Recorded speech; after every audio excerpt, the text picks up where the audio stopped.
前几天在折腾自己的播客，哦，不对，是博客。在做博客的过程当中，我就在想，我要把什么东西搬到我的博客上面去。虽然说一听到博客这个词，我们都会就是默认为它是一种文字媒介平台，但是呢，我又想把我之前做的一些所谓的项目放上去，但其实说是项目根本就不是项目，因为那就是自己，我也不知道是有聊还是无聊，就想做的一些项目。其实也就是把自己平时录的一些音频转成文字，或者说把它放在播客平台上面。那我在整理这些音频的过程当中，我就会去回听以前我录制的一些音频。在这个过程当中，我就觉得，天呐，那种非常强烈的、那么自信、那么普通的那种感觉，就可能以前我会经常在社交媒体上面听到有人在吐槽男性普信嘛，但是我在听那些音频当中，我就觉得哇哦，这个我也是那种普信的人，或者说就是一个女版的男性，女版的被吐槽的男性。只要意识到这一点之后，我也不知道该怎么说自己，我甚至完全不知道为什么我有时候呈现出来的是那样子的一个我，甚至在现在的我看来，那样的我对于我来讲是非常陌生的。可能以前我一直约束自己说，你要做个温和的人，你要做个，怎么说呢？就是我是一个很害怕冲突的人，所以我在很多时候能避免冲突，我就会尽量的避免冲突。但是如果当下的那个环境，或者说那个氛围，会让我感觉到安全，那我是完全可以面对冲突本身的。就比如说以前我想到，就是之前在职场上的一个例子，当时我的一个前辈是一个，我忘了他是已经退休还是接近退休的这样一个状态，应该是他去和我们工作的时候是返聘的状态，所以我在跟他讨论工作的过程当中，我记得那一次我们是坐在会议桌上面讨论一些问题，因为在讨论的过程当中，我跟他的观点是产生了冲突的。我当时就据理力争，因为我觉得我的那个做法是比较 OK 的。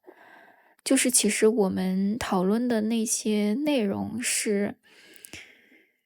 作为一些规则，让学生去遵守的嘛。但是我又觉得，作为学生本身，其实不应该太过于压迫他们，所以我就想给学生争取一点空间。但是我的前辈呢，他觉得如果对他们不严格要求的话，那可能会呈现一个比较散漫的状态。反正就是我们俩的观点就产生冲突了，然后我就跟他在会议桌上有点像是吵起来的样子。当时我的前辈特别无奈，他就愣的一下就站起来，然后坐回了他的副校长办公桌。而且他坐回办公桌之前，好像说了这么一句话，是说：“如果你坚持这么说的话，那咱们这个讨论就没有办法结束了。”反正当时有点像是会议开到一半儿吧，就没办法继续下去了，然后他就让我们散了。当时我的同事都跟我说：“你没有必要去跟他争执，毕竟咋说呢？我也不知道该怎么评判那样子的一个场景，反正后来怎么解决的我也忘记了。我只是对我跟他产生冲突的这个场景印象很深刻。就是通常如果我遇到的是别的前辈，我是绝对不敢这么做的。但是可能在跟他相处的过程当中，我感觉到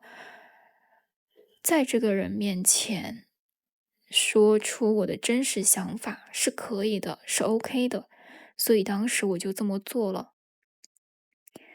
那后来呢，这个前辈只在我们当地待了半个学期，然后他就走了。他走之前有叫过我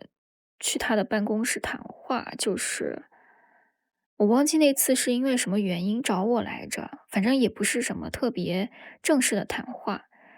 就在聊天的过程当中，他就跟我提到说他下个学期不在这儿了。我当时感到很震惊，就是我会以为我当时遇到了一个好的前辈，我也会以为他能够跟我工作，不能说长吧，起码也得有个1年2年。可是就在那个学期还没有结束前，他就跟我说他要走了，而且他当时的说法是说我是他第一个说离职消息的一个人。怎么讲呢？我当时听到离职消息的时候，是真的挺难过的，因为我好不容易遇到一个很好的前辈，但是他没有办法坚持下去。其实当时他跟我说的一个卡点是说，他想要在学校里面实施某些政策，或者说做某些改革，但是上级不同意，所以挺难的吧。就是他在的那个学期，其实做出了很大的改动。总体而言，学生们的秩序确实好了许多，但是因为他比较严格，所以呢，学生们对这种严格的状态是比较抗拒的。因为在此之前吧，可能前任的管理者们都太宽松了，而且他在的那个期间刚好是就是新校长上任不久嘛。前任校长离开之前，我们的管理一直都是非常松散的，相当于是给了学生非常多的自由。但是前任校长离开之后，新任校长继任，然后这个前辈也接着来了，所以在很多的空间或者说很多的自由上都进行了约束，学生们的状态也慢慢的感觉到不对劲儿了，所以就会对那些就是新来的老师们，比较严格的老师们，会稍微的有那么一点点的抗拒，可能有的时候会表现在就是就会有一些学生在背后说坏话什么的，然后会有一些学生跟老师的关系比较好，可能就会跟老师讲这些事情。那我当时的这个前辈，可能也是因为听到一些学生们的说法吧，他就会觉得自己这么用心的在带大家，但是大家好像都没有领情，也都没有意识到说他这么做到底是为了什么。其实我也并不觉得说他的所有的做法都是不对的，都是错的，只是说他可能方式稍微有点，怎么说呢？就是他没有像别的那些领导一样，比较爱跟学生们讲我这么做是有些什么样的出发点，而且他也没有跟学生们说到说，如果大家有什么不愿意，或者说觉得不 OK 的，可以跟我反馈。但可能，唉，就是当时我觉得前辈做一些事情的时候，他是没有明确的跟大家说，大家是有反对的空间的。但又碍于学生们通常遇到的所谓教师都是那种说一不二的人，他们不会觉得对于某些老师来讲，我是可以讲出我的意见，我是可以反对老师做出的某些决策的。所以他们只能受着，或者是只是受着，然后把委屈放在背后去说。但是这些委屈放到背后去说的时候，又会被另外一些学生传到老师的耳朵里面，所以就会形成一个循环，是说，想真正做事情的人会听到自己做的事情其实带来的反馈并不是那么好的。然后在网上呢，就是他虽然是一个副校长，但是他网上还有校长，还有总管理，就会两方夹着，不太好做事儿吧。当时讲的就是这样子的一个理由，就是我问他为什么要离开的时候，他就是说自己想做的一些事情没办法去做，然后呢，学生们也是不太能够接受他做的某些事情，所以两方夹杂之下，他其实是蛮难受的。再包括他那个年纪，其实已经可以领，就差不多，或者是已经在领退休金了，他没有必要再回来去受这些罪，所以他完全可以选择离开。唉，就真的很可惜，怎么说呢？我的第一段工作里面遇到的一个非常非常好的领导。我的话题又岔开了，讲回刚开始讲到的那个普通又自信吧。其实我也不知道我到底是不是这样子的人，但是我就是会觉得，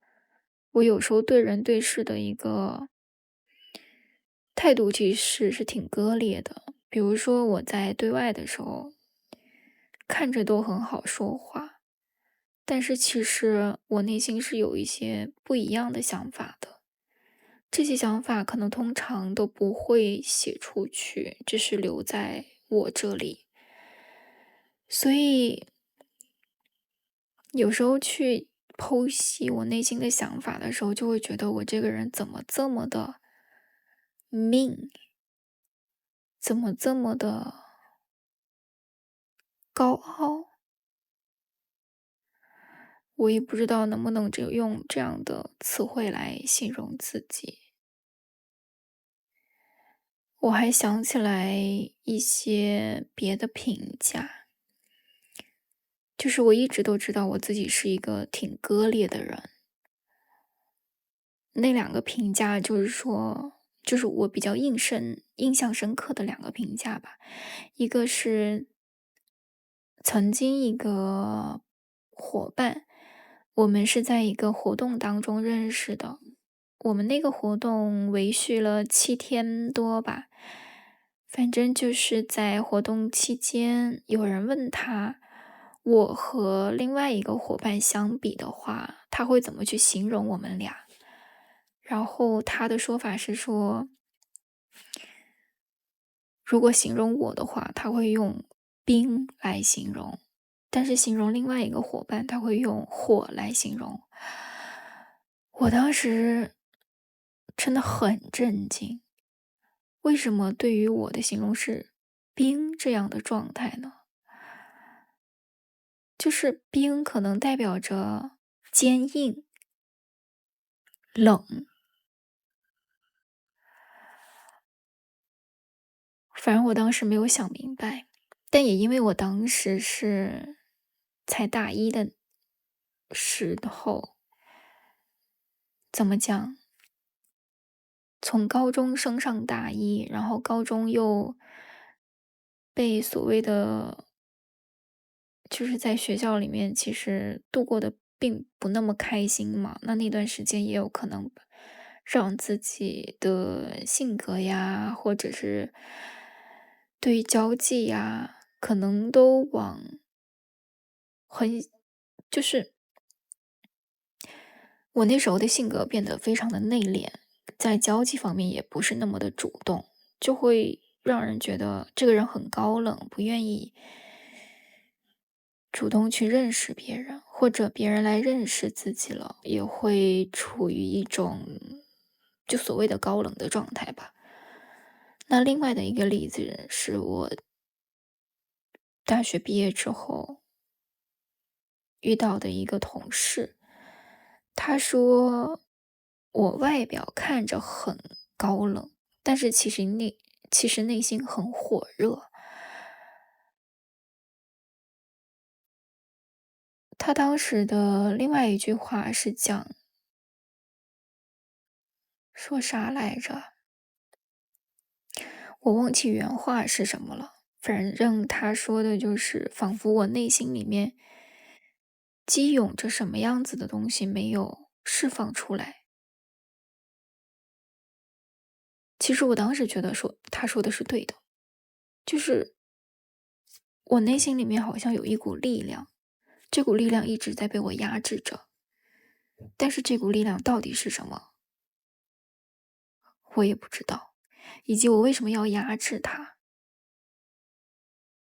我也不太清楚。但是如果让我仔细的分析，或者说让我再想想的话，我觉得我可能知道那股力量是什么的。就我在大学期间一直都觉得我是个有病的人，那种病不是说，怎么讲，就是这个有病不是一个贬义词，而是一种中性词。就当时我为了去了解我自己，我会主动去接触精神分析学相关的内容，虽然也不了了之吧，反正就是从中得到了一些，哦，我好像又理解了自己一点点的那种感觉。但其实直到现在，对自己还不是特别的了解。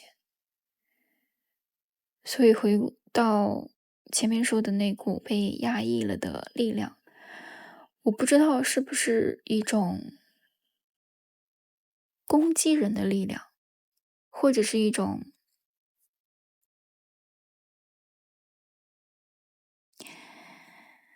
或者是一种什么力量呢？我也不懂。但是我倾向于理解为那是一种无害的力量。当然，我也希望是这样子的。